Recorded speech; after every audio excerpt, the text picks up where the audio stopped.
শুভ দুপুর সকলকে। তোমরা কম বেশি সকলেই জানো যে কালকে আমার জন্মদিন ছিল, তাই সবাই আমাকে উইশও করেছো, সেই জন্য সবাইকে থ্যাংক ইউ। আর কাল দুপুরের আমার খাবারের মেনুতে কি কি ছিল চলো আমরা দেখে নিই একটু। জন্মদিন বলে কথা, আর একটু ভাজাভুজি খাবো না সে কি কখনো হয়?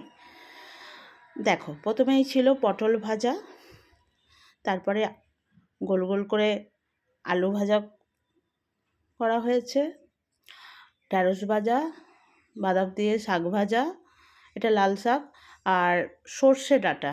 এইটা আমার একটা ভীষণ প্রিয় আইটেম, এর ভিডিও আমি আপলোড করব।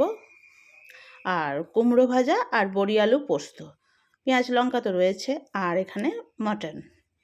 আর মিষ্টির মধ্যে হচ্ছে এগুলো পায়েস আর দই।